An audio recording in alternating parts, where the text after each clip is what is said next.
ರಾಜ್ಯ ಕಾಂಗ್ರೆಸ್ ಸರ್ಕಾರ 1,000 ದಿನ ಪೂರೈಸಿದ ಹಿನ್ನೆಲೆ ಹಾವೇರಿಯಲ್ಲಿ ಭೂ ಗ್ಯಾರಂಟಿ ಸಮರ್ಪಣಾ ಸಮಾವೇಶ ನಡೆಯಿತು. ಕಾರ್ಯಕ್ರಮದಲ್ಲಿ ಸಿಎಂ ಸಿದ್ದರಾಮಯ್ಯ, ಡಿಕೆಶಿ, ಸತೀಶ್ ಜಾರಕಿಹೊಳಿ ಸೇರಿದಂತೆ ಕಾಂಗ್ರೆಸ್ ನಾಯಕರು, ಕಾರ್ಯಕರ್ತರು ಭಾಗಿಯಾಗಿದ್ದರು. ಸಮಾವೇಶದಲ್ಲಿ ಸಿಎಂ ಸಿದ್ದರಾಮಯ್ಯ ಪರ ಜೈಕಾರ ಮೊಳಗಿದ್ದು 5 ವರ್ಷ ಸಿಎಂ ಆಗಿ ಇರಬೇಕು ಅಂತ ಘೋಷಣೆ ಕೂಗಲಾಗಿದೆ. ಈ ವೇಳೆ ಸಿಎಂ ಮಾತನಾಡಿ, ನಾವು ಕೊಟ್ಟಂತಹ ಭರವಸೆಯನ್ನ ಈಡೇರಿಸಿದ್ದೇವೆ ಎಂದಿದ್ದಾರೆ. ಜೊತೆಗೆ ಬಿಜೆಪಿ ವಿರುದ್ಧ ವಾಗ್ದಾಳಿಯನ್ನು ಕೂಡ ನಡೆಸಿದ್ದಾರೆ. ಇನ್ನು ಇದೇ ವೇಳೆ ಡಿಸಿಎಂ ಡಿಕೆ ಶಿವಕುಮಾರ್ ಮಾತನಾಡಿ, ನಾನು ಭರವಸೆಯಲ್ಲಿ ಬದುಕ್ತಿದ್ದೇನೆ, ನಿಮ್ಮ ಋಣ ತೀರಿಸಲು ನಾನು ಬಂದಿದ್ದೇನೆ ಅಂದಿದ್ದಾರೆ. ಸರ್ಕಾರಕ್ಕೆ 1000 ದಿನ ಆಗಿದೆ. 1000 ದಿನದ ಸಾಧನೆ ರಾಜ್ಯದಲ್ಲಿ ಒಂದು ದೊಡ್ಡ ಬದಲಾವಣೆ. ನಾಡು ಸಾಧ್ಯ ಇಲ್ಲದೆ ಸತ್ತರೆ ಸಾವಿಗೆ ಅವಮಾನ, ಆದರ್ಶ ಇಲ್ಲದೆ ಸತ್ತರೆ ಬದುಕಿಗೆ ಅವಮಾನ. ಹಂಗೆ ಇವತ್ತು ನಿಮ್ಮ ಋಣ ತೀರಿಸುವಂಥದ್ದು ಬಹಳ ದೊಡ್ಡ ಕೆಲಸ. ನಿಮ್ಮ ಋಣವನ್ನು ತೀರಿಸಲಿಕ್ಕೆ ನಾವಿಲ್ಲಿಗೆ ಬಂದಿದ್ದೇವೆ.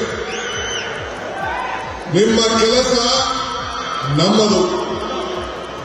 ನುಡಿದಂತೆ ನಡೆದು ನಿಮ್ಮ ಆಶೀರ್ವಾದವನ್ನು ಪಡೆಯಲಿಕ್ಕೆ ನಾವಿಲ್ಲಿಗೆ ಬಂದಿದ್ದೇವೆ. ಭರವಸೆಯ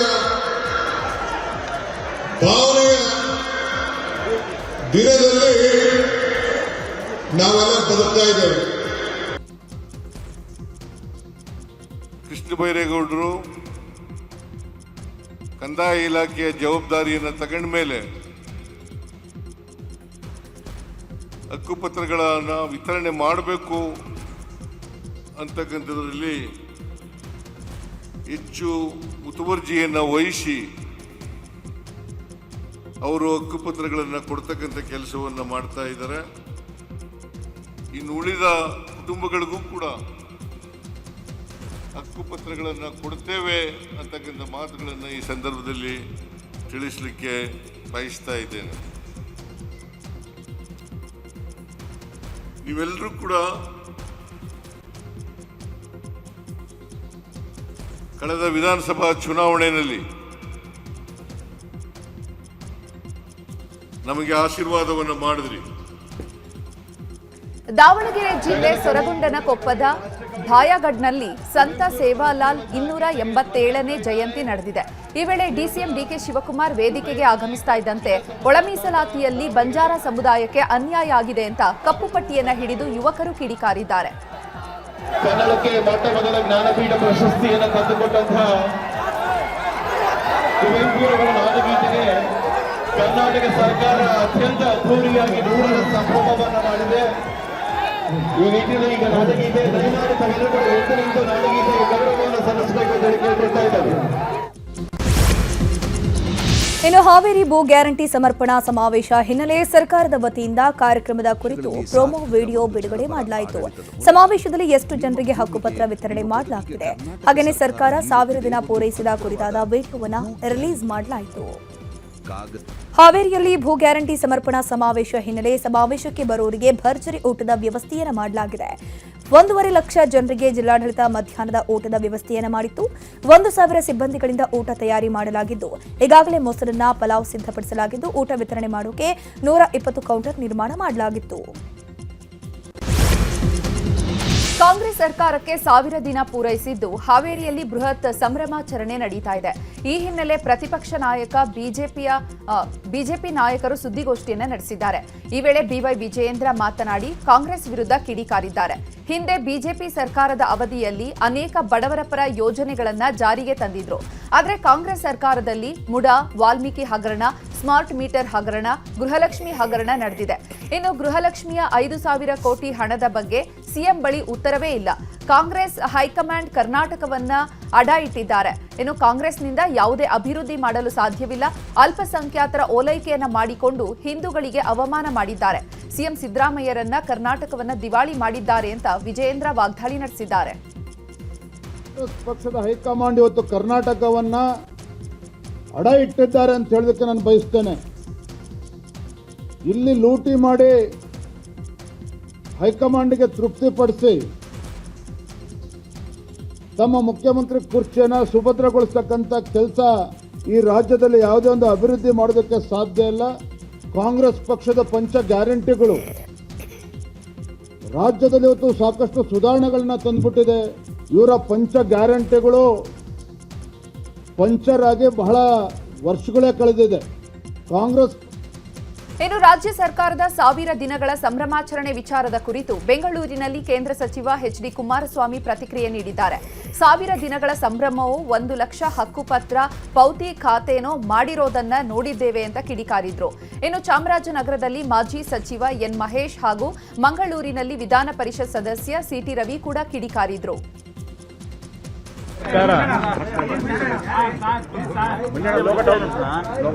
ಆಡಳಿತವನ್ನು ನಡೆಸಲಿಕ್ಕೆ ಪ್ರಾರಂಭ ಮಾಡಿ 1000 ದಿನಗಳನ್ನು ಪೂರೈಸಿರ್ತಕ್ಕಂಥ ಹಿನ್ನೆಲೆಯಲ್ಲಿ 1000 ದಿನಗಳ ಸಂಭ್ರಮವೋ ಇಲ್ಲ ಅದಿಂಥದ್ದು 1 ಲಕ್ಷ ಹಕ್ಕುಪತ್ರ ಕೊಡೋದು ಪೌತಿ ಖಾತೆ ಮಾಡಿರೋದು ನೋಡಿದ್ದೀನಿ ನಾನು. ಈ ಕಳೆದ 2.5 ವರ್ಷದಲ್ಲಿ ಪೌತಿ ಖಾತೆ ಪೋಡಿ ಎಷ್ಟು ಮಟ್ಟಿಗೆ ಆಗಿದೆ ಅನ್ನೋದು ಗೊತ್ತು ನನಗೆ. ಯಾವ ಮಟ್ಟಕ್ಕೆ ಮಾಡಿದ್ದಾರೆ, 1 ಲಕ್ಷ ಯಾವ ಹಕ್ಕುಪತ್ರ ಯಾರಿಗೆ ಕೊಡ್ತಿದ್ದಾರೆ, ಯಾರು ಗೊತ್ತಿರ್ತಕ್ಕಂಥವ್ರು ಯಾರು, ಒಂದು ಜನಗಳಿಗೆ ಅದೆಂಥದ್ದು 6ನೇ ಗ್ಯಾರಂಟಿ ಭೂಮಿ ಕೊಡೋದು 6ನೇ ಗ್ಯಾರಂಟಿ.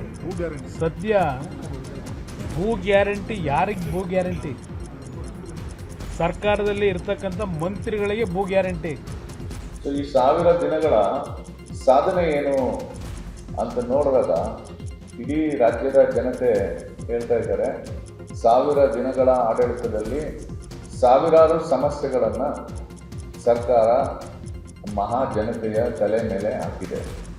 ನಮ್ಮ ಮೂಲಭೂತ ಪ್ರಶ್ನೆ ಏನು ಅಂತಂದರೆ, ಈ 1,13,000 ಕೋಟಿ ನಾವು ಗ್ಯಾರಂಟಿಗಳನ್ನು ಕೊಟ್ಟಿದ್ದೀವಿ ಅಂತ ಹೇಳ್ತಾ ಇದ್ದೀರಲ್ಲ, ಇಷ್ಟೊಂದು ಹಣವನ್ನು ಹೇಗೆ ಸಂಗ್ರಹ ಮಾಡಿದ್ರಿ ಅಂತ ನೋಡಿದಾಗ ಕರ್ನಾಟಕದ ಪ್ರತಿಯೊಬ್ಬರಿಗೂ ಗೊತ್ತಿದೆ, ಹೆಂಡತಿಗೆ 2,000 ಕೊಡಲಿಕ್ಕೆ ತಿಂಗಳಿಗೆ, ಗಂಡನಿಂದ ಮತ್ತು ಆ ಕುಟುಂಬದಿಂದ 10,000 ಸಂಗ್ರಹ ಮಾಡುವಂತಹ ಒಂದು ಕೆಟ್ಟ ಆರ್ಥಿಕ ವ್ಯವಸ್ಥೆಯನ್ನು ಜನರ ಮೇಲೆ ಹೇರಿದ್ದಾರೆ. 1000 ದಿನಗಳನ್ನು ಪೂರೈಸಿ 1000ದ ಸಂಭ್ರಮ ಅಂತ ಸಂಭ್ರಮಾಚರಣೆಯಲ್ಲಿ ತೊಡಗಿದೆ. ನಾನು ತಮ್ಮ ಮೂಲಕ ಅವರಿಗೆ ಪ್ರಶ್ನೆ ಮಾಡಲಿಕ್ಕೆ ಬಯಸ್ತೇನೆ, ಸಂಭ್ರಮ ಯಾಕೆ? ಭ್ರಷ್ಟಾಚಾರದಲ್ಲಿ ದಾಖಲೆ ಮಾಡಿದ್ದೀವಿ ಏನು ಸಂಭ್ರಮನ? 60% ಸರ್ಕಾರ ನಮ್ಮದು ಅನ್ನೋ ಕಾರಣಕ್ಕೋಸ್ಕರ ಸಂಭ್ರಮ ಪಡ್ತಾ ಇದ್ದೀರಾ? ಎಲ್ಲ ಅಗತ್ಯ ವಸ್ತುಗಳ ಬೆಲೆ ಏರಿಕೆ ಮಾಡಿದ್ದೀವಿ ಅನ್ನೋದಕ್ಕೋಸ್ಕರ ನೀವು ಸಂಭ್ರಮಿಸ್ತಾ ಇದ್ದೀರಾ? ಅಥವಾ ನಿಮ್ಮ ಮಂತ್ರಿ ನಾಗೇಂದ್ರ ಜೈಲಿಗೆ ಹೋದ ಕಾರಣಕ್ಕೆ, ವೀರೇಂದ್ರ ಪಪ್ಪಿ, ಸತೀಶ್ ಶೈಲು ಇವರೆಲ್ಲ ಜೈಲಿಗೆ ಹೋದ ಕಾರಣಕ್ಕೆ ನೀವು ಸಂಭ್ರಮಿಸ್ತಾ ಇದ್ದೀರಾ? ರೈತರ ಆತ್ಮಹತ್ಯೆಯಲ್ಲಿ ಕರ್ನಾಟಕ 2ನೇ ಸ್ಥಾನದಲ್ಲಿದೆ ದೇಶದಲ್ಲಿ ಅನ್ನೋದ ಕಾರಣಕ್ಕೋಸ್ಕರ ಸಂಭ್ರಮನ? ಯಾವ ಕಾರಣಕ್ಕೆ ನಿಮ್ಮ ಸಂಭ್ರಮ? ಜಿಬಿಎ ಚುನಾವಣೆಯ ವಿಚಾರ ಕುರಿತು ಬೆಂಗಳೂರಿನಲ್ಲಿ ಎಚ್.ಡಿ. ಕುಮಾರಸ್ವಾಮಿ ಪ್ರತಿಕ್ರಿಯೆ ಕೊಟ್ಟಿದ್ದಾರೆ. ಎಲ್ಲಾ ಪಕ್ಷಗಳು ಜಿಬಿಎ, ಜಿಲ್ಲಾ ಪಂಚಾಯಿತಿ, ತಾಲೂಕು ಪಂಚಾಯಿತಿ ಚುನಾವಣೆ ಸಿದ್ಧ ಮಾಡಿಕೊಳ್ತಾ ಇದೆ. ಈಗ ಚುನಾವಣೆ ನಡೆಯುವ ವಾತಾವರಣ ಇದೆ. ಬೆಂಗಳೂರು ಜಿಬಿಎ ಚುನಾವಣೆಗಳಿಗಾಗಿ ನಾವು ಕೂಡ ಸಭೆ ಕರೆದಿದ್ದೀವಿ. ಮೈತ್ರಿ ವಿಚಾರದಲ್ಲಿ ಸಂಪೂರ್ಣವಾಗಿ ನಾವು ಮುಕ್ತವಾಗಿದ್ದೇವೆ ಅಂತಂದ್ರು. ಪಕ್ಷಗಳು ಜಿಬಿಎ ಒಂದು ಚುನಾವಣೆ ಇರ್ಬೋದು, ಜಿಲ್ಲಾ ಪಂಚಾಯಿತಿ, ತಾಲೂಕು ಪಂಚಾಯಿತಿ ಚುನಾವಣೆಗೆ ಸಿದ್ಧತೆ ಮಾಡ್ಕೊಳ್ಳೇಬೇಕಾದಂಥ ಪರಿಸ್ಥಿತಿ, ಚುನಾವಣೆ ಇವತ್ತು ಆಗತಕ್ಕಂಥ ವಾತಾವರಣ ಇದೆ. ಆ ನಿಟ್ಟಿನಲ್ಲಿ ಎಲ್ಲ ಪಕ್ಷಗಳು ನಾವು ತಯಾರಿ ಏನು ಮಾಡಬೇಕು ಮಾಡ್ತಾ ಇದ್ದೇವೆ. ನಮ್ಮ ಪಕ್ಷವೂ ಸಹ ಇವತ್ತು ಸಭೆ ಕರೆದಿರ್ತಕ್ಕಂಥದ್ದೇ ಬೆಂಗಳೂರಿನ ಜಿಬಿಎ ಚುನಾವಣೆ ದೃಶ್ಯದಲ್ಲಿ ಏನೇನು ಮುಂದಿನ ನಮ್ಮ ನಡೆ ಇರಬೇಕು ಅಂತಕ್ಕಂಥ ಚರ್ಚೆ ಮಾಡಲಿಕ್ಕೆ ಸರ್, ಮೈತ್ರಿ ವಿಚಾರವಾಗಿ ಇನ್ನೂ ಫೈನಲ್ ಆಗಿಲ್ಲ. ಏನು ಜಿಬಿಎ ಮತ್ತೆ ಸ್ಥಳೀಯ ಮೈತ್ರಿ? ಹೌದು, ಮೈತ್ರಿ ವಿಷಯದಲ್ಲಿ ಈ ಕ್ಷಣದವರೆಗೆ ನಾವೇನು ಚರ್ಚೆ ಮಾಡಿಲ್ಲ. ಚರ್ಚೆ ಯಾವಾಗ ಮಾಡಬೇಕು ಸಮಯಕ್ಕೆ ಮಾಡ್ತೀವಿ ಎಲ್ಲ ಪಕ್ಷ. ಡಿಕೆ ಶಿವಕುಮಾರ್ ಸಿಎಂ ಆಗೋ ವಿಚಾರದ ಬಗ್ಗೆ ಉಪ್ಪಿನಂಗಡಿಯಲ್ಲಿ ವಿಧಾನ ಪರಿಷತ್ ವಿಪಕ್ಷ ನಾಯಕ ಛಲವಾದಿ ನಾರಾಯಣಸ್ವಾಮಿ ಪ್ರತಿಕ್ರಿಯೆ ನೀಡಿದ್ದಾರೆ. ಸಿಎಂ ಸಿದ್ದರಾಮಯ್ಯ ನಾನು ಮುಖ್ಯಮಂತ್ರಿ ಸ್ಥಾನವನ್ನ ಬಿಟ್ಟುಕೊಡಲ್ಲ ಅಂತಿದ್ದಾರೆ. ಯಾವುದೇ ಕಾರಣಕ್ಕೂ ಸಿಎಂ ಆಗದೆ ನಾನು ಬಿಡೋದಿಲ್ಲ ಅಂತ ಡಿಕೆಶಿ ಹೇಳ್ತಿದ್ದಾರೆ. ಎಐಸಿಸಿ ಸತ್ತಂತೆಯೇ ಬದುಕ್ತಾ ಇದೆ. ಬಹುಶಃ ಕಾಂಗ್ರೆಸ್ ಹೈಕಮಾಂಡ್ ಐಸಿಯುನಲ್ಲಿದೆ ಅಂತ ಛಲವಾದಿ ನಾರಾಯಣಸ್ವಾಮಿ ವಾಗ್ದಾಳಿ ನಡೆಸಿದ್ದಾರೆ. ನೋಡಿ, ಈಗ ಅವರು ಮುಖ್ಯಮಂತ್ರಿ ನಾನು ಬಿಟ್ಟುಕೊಡೋದಿಲ್ಲ ಅಂತ ಹೇಳ್ತಾರೆ. ನಾನು ಯಾವುದೇ ಕಾರಣಕ್ಕೆ ಬಿಡೋದಿಲ್ಲ, ನಾನು ಹಾಗೆ ಆಗ್ತೀನಿ ಅಂತ ಅವ್ರು ಹೇಳ್ತಾರೆ. ಈ ಮುಟ್ಟಾಳ ಹೈಕಮಾಂಡ್ ಅಂತಿದೆಯಲ್ಲ, ಕಾಂಗ್ರೆಸ್. ಅದಕ್ಕೆ ಜೀವ ಇದೆ ಅಂತ ನನಗನ್ಸೋದಿಲ್ಲ. ಸತ್ತಂತೆ ಬದುಕುವ AICC ಇದಕ್ಕೆ ಉತ್ತರ ಕೊಡಬೇಕು. ಅದು ಸತ್ತಂತೆಯೇ ಬದುಕ್ತಾ ಇದೆ. ಬಹುಶಃ ನನಗನ್ನಿಸ್ತದೆ ICUನಲ್ಲಿದೆ ಹೈಕಮಾಂಡ್, ಅದಕ್ಕೆ ಉತ್ತರ ಕೊಡ್ತಾ ಇಲ್ಲ. 2.5 ವರ್ಷ ಅಗ್ರಿಮೆಂಟ್ ಅಂತ ಹೇಳಿದ್ರಲ್ಲ, ಎಲ್ಲಿದೆ ಅಗ್ರಿಮೆಂಟ್ ಹೇಳಿ? ಲಿಖಿತವ ಅಲಿಖಿತವ? ಯಾರು ಯಾರಿಗೆ ಹೇಳಿದರು ಹೇಳಿ ಹೋಗ್ಲಿ. ಅದಾದರೂ ಅವರ ಮನೆ ಕತ್ತೆ ಆದರೂ ನಾವು ಕೇಳಕ್ಕೆ ಹೋಗೋದಿಲ್ಲ. DKC ಆದ್ರೇನು ನನಗೇನು, ಸಿದ್ದರಾಮಯ್ಯ ಇದ್ರೆ ನನಗೇನು, ಅಥವಾ ಇನ್ನೊಬ್ಬ ಸಿದ್ದರಾಮಯ್ಯ ಮಗ ಏನೋ ಬರಂಗೆ ಕಾಣ್ತದೆ. ಪುತ್ತೂರಿನ ಉಪ್ಪಿನಂಗಡಿ ಪೇಟೆಯಲ್ಲಿ ನಡೆದ ಕೇಂದ್ರ ಸರ್ಕಾರದ ವಿಬಿಜಿ ರಾಮ್ಜಿ ಕಾಯ್ದೆಯ ಕುರಿತು ಅರಿವು ಕಾರ್ಯಕ್ರಮ ನಡೆಸಲಾಯಿತು. ಪುತ್ತೂರು ಗ್ರಾಮಾಂತರ ಬಿಜೆಪಿ ಘಟಕದಿಂದ ಪಾದಯಾತ್ರೆ ನಡೆದಿದ್ದು, ರಾಜ್ಯ ವಿಧಾನ ಪರಿಷತ್ನ ವಿಪಕ್ಷದ ನಾಯಕ ಛಲವಾದಿ ನಾರಾಯಣಸ್ವಾಮಿ ಪಾದಯಾತ್ರೆಯಲ್ಲಿ ಭಾಗಿಯಾಗಿದ್ದರು. ಈ ವೇಳೆ ಛಲವಾದಿ ನಾರಾಯಣಸ್ವಾಮಿ ಮಾತನಾಡಿ, ದೇಶದಲ್ಲಿ ಕಾಂಗ್ರೆಸ್ಗೆ ಗೆಲ್ಲುವು ಸಮಸ್ಯೆಯಾಗಿ ಕಾಣುತ್ತೆ. ಕೇಂದ್ರ ಸರ್ಕಾರ ಮನ್ರೇಗಾ ಕಾಯ್ದೆಯಲ್ಲಿ ಬದಲಾವಣೆ ಮಾಡಿರುವುದನ್ನು ಸಹಿಸೋಕೆ ಆಗ್ತಿಲ್ಲ ಅಂತ ಕಿಡಿಕಾರಿದ್ದಾರೆ. ಅವ್ರಿಗೆ ಕಾಂಗ್ರೆಸ್ ಅನ್ನೋದೇ ಒಂದು ದೊಡ್ಡ ಸಮಸ್ಯೆ. ಮಹಾತ್ಮ ಗಾಂಧಿನ ಹೇಳಿದ್ದಾರೆ, ಆಕ್ಟ್ ಬರುವಾಗ ಮಹಾತ್ಮ ಗಾಂಧಿ ಹೆಸರು ಖಂಡಿತವಾಗಿ ತೆಗೆದಿದೆ ಹೋಗಿದೆ. ಮಹಾತ್ಮ ಗಾಂಧಿಗೆ ನಾವು ವಿಶೇಷವಾದ ಗೌರವವನ್ನು ಈ ದೇಶದಲ್ಲಿ ಇರ್ತಕ್ಕಂಥ ಪ್ರತಿಯೊಬ್ಬರು ಗೌರವ ಕೊಡ್ತೇವೆ. ಆದರೆ ಅವರ ಹೆಸರಿನಲ್ಲಿ ಕಾಂಗ್ರೆಸ್ ಭ್ರಷ್ಟಾಚಾರ ಮಾಡುವುದನ್ನ ನಾವ್ಯಾರು ಸಹಿಸಬೇಕು.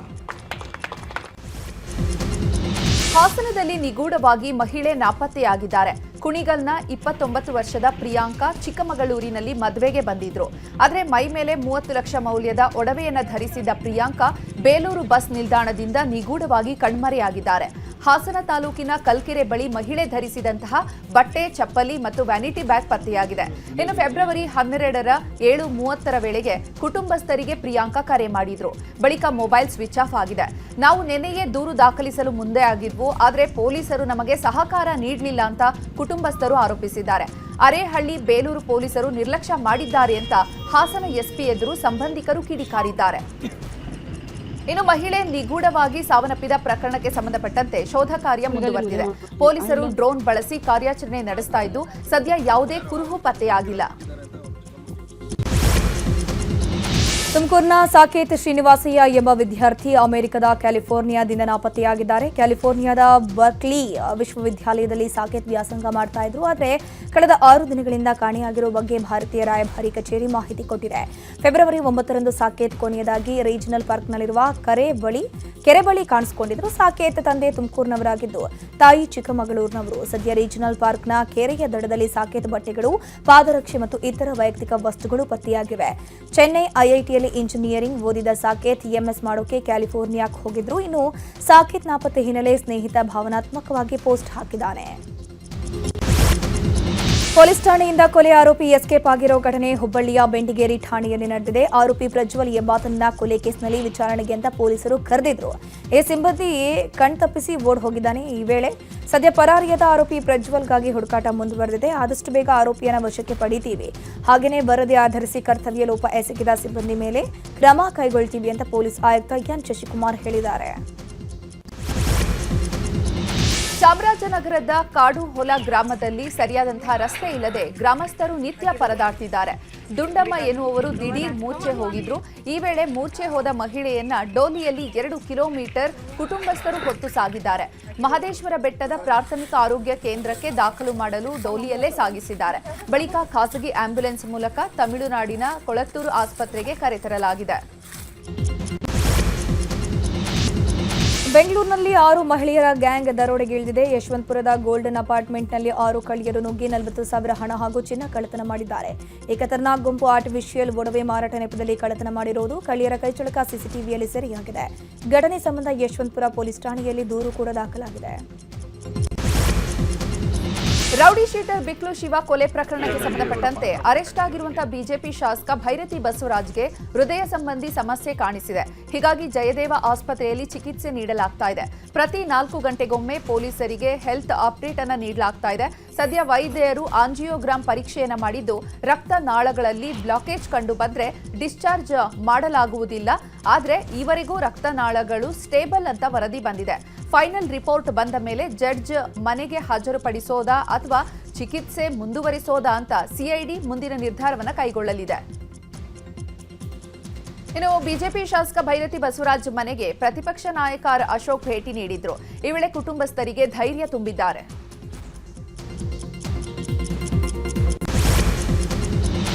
ಮೈಸೂರಿನ ಕೆಸಿ ಲೇಔಟ್ನಲ್ಲಿ ಪ್ರಭಾವಿಗಳಿಂದ ಸರ್ಕಾರಿ ಜಾಗ ಒತ್ತುವರಿಯಾಗಿದೆ. ಅತಿಕ್ರಮಣ ಮಾಡಿಕೊಂಡು ಕಾಂಪೌಂಡ್ ಅನ್ನು ನಿರ್ಮಿಸಿರುವವರ ವಿರುದ್ಧ ಸ್ಥಳೀಯ ಶಾಸಕ ಶ್ರೀವತ್ಸ ಧ್ವನಿ ಎತ್ತಿದ್ದಾರೆ. 48 ಗಂಟೆಗಳ ಒಳಗೆ ತೆರವು ಮಾಡಬೇಕು, ಇಲ್ಲವಾದರೆ ನಾವೇ ತೆರವು ಮಾಡಬೇಕಾಗತ್ತೆ ಅಂತ ಶಾಸಕ ಶ್ರೀವತ್ಸ ಎಚ್ಚರಿಕೆ ಕೊಟ್ಟಿದ್ದಾರೆ.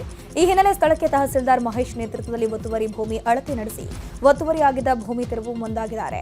ಇನ್ನು ರಾಯ್ ಪೀಟರ್ ಅನ್ನೋರಿಗೆ ಸೇರಿದ ಆಸ್ತಿ ಅಂತ ಬೋರ್ಡ್ ಅಳವಡಿಕೆ ಮಾಡಲಾಗಿತ್ತು. ಹೀಗಾಗಿ ಜೆಸಿಬಿ ಮೂಲಕ ಬೋರ್ಡ್ ಮತ್ತು ಕಾಂಪೌಂಡ್ ತೆರವು ಮಾಡಲಾಯಿತು. ಈ ಮೂಲಕ ಶ್ರೀವತ್ಸ ಹೋರಾಟಕ್ಕೆ ಮೊದಲ ಜಯ ಸಿಕ್ಕಿದೆ.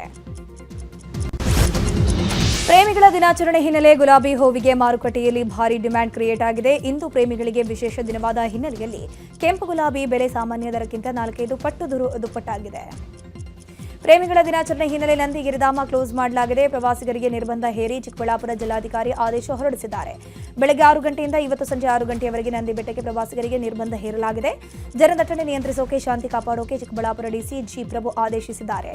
ಪ್ರೇಮಿಗಳ ದಿನ ಹಿನ್ನೆಲೆ ನಂದಿ ಬೆಟ್ಟ ಪ್ರವೇಶ ನಿರ್ಬಂಧ ಹೇರಲಾಗಿದೆ. ಹೀಗಾಗಿ ಚಿಂತಾಮಣಿ ತಾಲೂಕಿನ ಕೈಲಾಸಗಿರಿ ಹಾಗೂ ಕೈವಾರ ಬೆಟ್ಟಕ್ಕೆ ಪ್ರವಾಸಿಗರ ದಂಡೆ ಹರಿದು ಬಂದಿದೆ. ಏಕಶಿಲಾ ಗುಹಾಂತರ ದೇವಾಲಯಕ್ಕೆ ಪ್ರವಾಸಿಗರು ಪ್ರೇಮಿಗಳು ಬರ್ತಿದ್ದಾರೆ. ಸ್ವಯಂ ನಿವೃತ್ತಿ ಪಡೆದಂತಹ ಅಧಿಕಾರಿ ನಾಗರಾಜ್ಗೆ ಪ್ರಮೋಷನ್ ನೀಡಿ ಸರ್ಕಾರಿ ಅಧಿಕಾರಿಗಳು ಮಹಾ ಎಡವಟ್ಟು ಮಾಡಿದ್ದಾರೆ. KES ಅಧಿಕಾರಿಯಾಗಿದ್ದಂತಹ Nagaraj VRS ತೆಗೆದುಕೊಂಡಿದ್ರು. ಸದ್ಯ ವಿಶ್ವ ಒಕ್ಕಲಿಗ ಮಹಾಸಂಸ್ಥಾನದ ಪೀಠಾಧಿಪತಿಯಾಗಿ ನಿಶ್ಚಲಾನಂದನಾಥ ಸ್ವಾಮೀಜಿಯಾಗಿ ಸೇವೆ ಸಲ್ಲಿಸುತ್ತಿದ್ದಾರೆ. ಆದರೆ ಸ್ವಯಂ ನಿವೃತ್ತಿ ಪಡೆದುಕೊಂಡಿದ್ರು ಕೂಡ ಬಡ್ತಿ ನೀಡಿ ಸರ್ಕಾರ ಎಡವಟ್ಟು ಮಾಡಿದೆ. ನಿವೃತ್ತ ಅಧಿಕಾರಿಗೆ ಪ್ರಮೋಷನ್ ಸಿಕ್ಕ ವಿಚಾರದ ಕುರಿತು ಎಕ್ಸ್ನಲ್ಲಿ ಪ್ರತಿಪಕ್ಷ ನಾಯಕ ಅಶೋಕ್ ಕಿಡಿಕಾರಿದ್ದಾರೆ. 1000 ಎಡವಟ್ಟುಗಳ ಕಾಂಗ್ರೆಸ್ ಸರ್ಕಾರದಲ್ಲಿ ನಿವೃತ್ತ ಅಧಿಕಾರಿಗೂ ಕೂಡ ಸಿಕ್ತು, ಸರ್ವಿಸ್ ಬಡ್ತಿಯನ್ನ ನೀಡಿದ್ದಾರೆ ಅಂತ ಸರ್ಕಾರದ ಅದಕ್ಷತೆ, ಅಸಮರ್ಥತೆ ಈಗ ಯಾವ ಮಟ್ಟಕ್ಕೆ ತಲುಪಿದೆ ಗೊತ್ತಾ ಅಂತ ಕಿಡಿಕಾರಿದ್ದಾರೆ. ಕಲಬುರಗಿ ಜಿಲ್ಲೆಯ ಉದನೂರು ಗ್ರಾಮದ ಕಸದ ಸಮಸ್ಯೆ ತಲೆದೋರಿತ್ತು. ಈ ಬಗ್ಗೆ ಕಳೆದ ಡಿಸೆಂಬರ್ 18ರಂದು ಉದನೂರು ಗ್ರಾಮದ ಕಸದ ಬಗ್ಗೆ ಸುದ್ದಿ ಬಿತ್ತರವಾಗಿತ್ತು. ನಮ್ಮೂರಲ್ಲಿ ನ್ಯೂಸ್ 18 ವಿಶೇಷ ಕಾರ್ಯಕ್ರಮದಲ್ಲಿ ವರದಿ ಪ್ರಸಾರ ಆಗ್ತಾ ಇದ್ದಂತೆ ಪಾಲಿಕೆ ಅಧಿಕಾರಿಗಳು ಎಚ್ಚೆತ್ತುಕೊಂಡಿದ್ದಾರೆ. ಕಸಕ್ಕೆ ಮುಕ್ತಿ ಹಾಡೋಕೆ ಪಾಲಿಕೆ ಮುಂದಾಗಿದೆ. ಸುಮಾರು 55 ಕೋಟಿ ರೂಪಾಯಿ ವೆಚ್ಚದಲ್ಲಿ ಕಾಮಗಾರಿಗೆ ಡಿಪಿಆರ್ ಮಾಡಲಾಗಿದೆ. ಕಲಬುರಗಿ ಹಸಿ ಕಸ ಮತ್ತು ಒಣಕಸ ಅಂತ ವಿಂಗಡಣೆ ಮಾಡಿ ಒಣಕಸ ಸುಡೋಕೆ ವ್ಯವಸ್ಥೆಯನ್ನು ಮಾಡಲಾಗಿದೆ. ಅಲ್ಲಿ ಇರೋದು ಕಸ ಏನಿದೆ ಪಾರಂಪರಿಕ ತ್ಯಾಜ್ಯ ಲೀಗಸಿ ವೇಸ್ಟ್ ಅಂತ ನಾವು ಕರಿತೀವಿ. ಆ ಲೀಗಸಿ ವೇಸ್ಟ್ ನಾವು ಕ್ಲೀನ್ ಮಾಡಿ ಸಲುವಾಗಿ ಲೀಗಸಿ ವೇಸ್ಟ್ ಮ್ಯಾನೇಜ್ಮೆಂಟ್ ಮುಖಾಂತರ ಸುಮಾರು 16 ಕೋಟಿದು ಈಗಾಗಲೇ ಟೆಂಡರ್ ಕರೆದಿದ್ದೀವಿ. ಲೀಚೆಡ್ ಟ್ರೀಟ್ಮೆಂಟ್ ಪ್ಲಾಂಟ್ ಕಟ್ತಾ ಇದ್ದೀವಿ. ಆ ಲೀಚೆಡ್ ಟ್ರೀಟ್ಮೆಂಟ್ ಪ್ಲಾಂಟ್ ಅಂದರೆ ಏನು, ಈ ರಸಾಯನ ಏನು ಅಲ್ಲಿ ಕ್ರಿಯೇಟ್ ಆಗ್ತಾ ಇದೆ ಆ ರಸಾಯನನ ಟ್ರೀಟ್ಮೆಂಟ್ ಮಾಡಬೇಕು. 75 ಅಂದರೆ 75 ಲಕ್ಷದ್ದು ಕಾಮಗಾರಿ ಈಗಾಗಲೇ ನಾವು ಸ್ಟಾರ್ಟ್ ಮಾಡಿದ್ದೀವಿ. ವರ್ಕ್ ಆರ್ಡರ್ ಕೊಟ್ಟಿದ್ದೀವಿ. 3ನೇದು ಮಟೀರಿಯಲ್ ರಿಕವರಿ ಫೆಸಿಲಿಟಿ ಅಂತ ಒಂದು ಇದೆ. ಮಟೀರಿಯಲ್ ರಿಕವರಿ ಫೆಸಿಲಿಟಿಯಲ್ಲಿ 11,34,00,000ದು ಕೆಲಸ ನಾವು ಪ್ರಾರಂಭ ಮಾಡ್ತಾಯಿದ್ದೀವಿ. ಅದರಲ್ಲಿ ಯಾವ ರೀತಿದು ಮಾಡ್ತೀವಿ ಅಂದರೆ ನಾವು ಡಂಪ್ ಸೈಟಿಗೆ ಶೂನ್ಯ ಕಸ ಹೋಗಬೇಕು, ಆ ರೀತಿ ನಾವು ಟ್ರೀಟ್ಮೆಂಟ್ ಮಾಡ್ತೀವಿ. ಈಗಾಗಲೇ ಕಸದ ಗಾಡಿಗೆ ಕಸ ಹಾಕದೆ ಚರಂಡಿಗೆ ಕಸ ಹಾಕ್ತಾ ಇದ್ದಂತಹ ಬಾರ್ಗೆ ಚಿಕ್ಕಮಗಳೂರು ನಗರಸಭೆ ಶಾಕ್ ನೀಡಿದೆ. ನಿತ್ಯ ಕಸದ ವಾಹನ ಬಂದರೂ ಕಸ ಹಾಕದೆ ಚರಂಡಿಗೆ ಎಸಿತಾ ಇದ್ದ ಬೆನಕ ಬಾರ್ ಅಂಡ್ ರೆಸ್ಟೋರೆಂಟ್ ಬಾಗಿಲಿಗೆ ನಗರಸಭೆ ಸಿಬ್ಬಂದಿ ಕಸ ಸುರಿದು 10,000 ದಂಡ ವಿಧಿಸಿದ್ದಾರೆ. 2023 ಚುನಾವಣೆಯಲ್ಲಿ ವಿಜಯಪುರ ನಗರ ಕ್ಷೇತ್ರದಲ್ಲಿ ಅಕ್ರಮ ಎಸಗಿದ್ದಾರೆ ಅಂತ ಶಾಸಕ ಯತ್ನಾಳ್ ವಿರುದ್ಧ ಆರೋಪ ಕೇಳಿಬಂದಿತ್ತು. ಈ ಹಿನ್ನೆಲೆಯಲ್ಲಿ ಯತ್ನಾಳ್ ವಿರುದ್ಧ ಕಾಂಗ್ರೆಸ್ ಅಭ್ಯರ್ಥಿ ಸಲ್ಲಿಸಿದ ಅರ್ಜಿ ಸುಪ್ರೀಂಕೋರ್ಟ್ನಲ್ಲಿ ವಜಾಗೊಂಡಿದೆ. ನಾಳೆ ಮಹಾಶಿವರಾತ್ರಿಯ ಹಿನ್ನೆಲೆ ಬೆಂಗಳೂರಿನಲ್ಲಿ ನಾಳೆ ಮಾಂಸ ಮಾರಾಟ ನಿಷೇಧ ಮಾಡಲಾಗಿದೆ. ಜಿಪಿಎ ವ್ಯಾಪ್ತಿಯ ಕಸಾಯಿಖಾನೆಯಲ್ಲಿ ಪ್ರಾಣಿ ವಧೆ ಹಾಗೂ ಮಳಿಗೆಗಳಲ್ಲಿ ಮಾಂಸ ಮಾರಾಟವನ್ನು ಸಂಪೂರ್ಣ ನಿಷೇಧಿಸಲಾಗಿದೆ. ಪಶುಪಾಲನಾ ವಿಭಾಗದ ಉಪನಿರ್ದೇಶಕರಿಂದ ಆದೇಶ ಹೊರಡಿಸಲಾಗಿದೆ. ಶಿವಮೊಗ್ಗ ಜಿಲ್ಲೆಯ ತೀರ್ಥಹಳ್ಳಿ ತಾಲೂಕಿನ ಸೀಬಿನ ಕೆರೆ ಸರ್ಕಾರಿ ಆಂಗ್ಲ ಮಾಧ್ಯಮ ಶಾಲೆಯಲ್ಲಿ ಮಕ್ಕಳ ಸಂತೆ ನಡೆಯಿತು. ಸಂತೆಯಲ್ಲಿ ಭಾಗಿಯಾದ ಶಾಸಕ ಆರಗ ಜ್ಞಾನೇಂದ್ರ ಮಕ್ಕಳು ಮಾರುತ್ತಿದ್ದ ಸೊಪ್ಪು ಖರೀದಿ ಮಾಡಿದರು. 50ಕ್ಕೂ ಹೆಚ್ಚು ಸ್ಟಾಲ್ಗಳಿದ್ದು ಕಾಯಿ, ಸೊಪ್ಪು, ಪಾನಿಪುರಿ ಸೇರಿ ಮಕ್ಕಳು ವಿವಿಧ ಖಾದ್ಯಗಳನ್ನು ಮಾರಾಟ ಮಾಡಿದರು. ದರ್ಶನ್ ಬರ್ತ್ಡೇ ಸಂಭ್ರಮಕ್ಕೆ ಫ್ಯಾನ್ಸ್ ಸಜ್ಜಾಗಿದ್ದು ಕಾಟೇರನ ಫೋಟೋ ಹಿಡಿದು ಹೋಮ ಹವನ ಮಾಡಿಸಿದ್ದಾರೆ. ಪುಟ್ಟೇನಹಳ್ಳಿ ನಂಜುಂಡೇಶ್ವರ ದೇಗುಲದಲ್ಲಿ ದಾಸನ ಹೆಸರಿನಲ್ಲಿ ವಿಶೇಷ ಪೂಜೆ ಮಾಡಿಸಿದ್ದಾರೆ. ಸುಪ್ರೀತ್ ಅನ್ನೋರು ಮೃತ್ಯುಂಜಯ ಹೋಮ ಮಾಡಿಸಿದ್ದು ದರ್ಶನ್ಗೆ ಒಳ್ಳೆಯದಾಗಲಿ ಅಂತ ಪ್ರಾರ್ಥಿಸಿದ್ದಾರೆ. ಲ್ಯಾಂಡ್ ಲಾರ್ಡ್ ಸಿನಿಮಾ ಯಶಸ್ವಿ ಪ್ರದರ್ಶನ ಹಿನ್ನೆಲೆ ದುನಿಯಾ ವಿಜಯ್ ಪುತ್ರಿ ರಿತನ್ಯಾ ಆನೇಕಲ್ಗೆ ಗ್ರ್ಯಾಂಡ್ ಎಂಟ್ರಿ ಕೊಟ್ಟಿದ್ದಾರೆ. ಎಎಸ್ಬಿ ಆಟದ ಮೈದಾನದಿಂದ ಚಿತ್ರಮಂದಿರದವರೆಗೆ ಎತ್ತಿನ ಬಂಡಿಯಲ್ಲಿ ಫ್ಯಾನ್ ಮೆರವಣಿಗೆ ಮಾಡಿದ್ರು. ಪಟಾಕಿ ಸಿಡಿಸಿ ಘೋಷಣೆ ಕೂಗಿ ಸಂಭ್ರಮಿಸಿದರು. ಬಳಿಕ ಅನ್ನಪೂರ್ಣೇಶ್ವರಿ ಚಿತ್ರಮಂದಿರದಲ್ಲಿ ರಿತನ್ಯಾ ಸಿನಿಮಾ ವೀಕ್ಷಿಸಿದರು. ಇಂದು ಹಂಪಿ ಉತ್ಸವದ 2ನೇ ದಿನವಾದ ಹಿನ್ನೆಲೆ ಹಲವು ಕಾರ್ಯಕ್ರಮಗಳು ನಡೀತಾ ಇದೆ. ಹಂಪಿ ಉತ್ಸವದ ನಿಮಿತ್ತ ಕುಸ್ತಿ ಪಂದ್ಯಾವಳಿಗೆ ಶಾಸಕ ಗವಿಯಪ್ಪ, ಡಿಸಿ ಕವಿತಾ ಮನ್ನಿಕೇರಿ ಕುಸ್ತಿ ಪಂದ್ಯಕ್ಕೆ ಚಾಲನೆಯನ್ನ ನೀಡಿದ್ದಾರೆ. ಜಗಜ್ಜಟ್ಟಿಗಳ ಕಾಳಗವನ್ನು ನೋಡಲು ಸಾವಿರಾರು ಜನ ಸೇರಿದರು.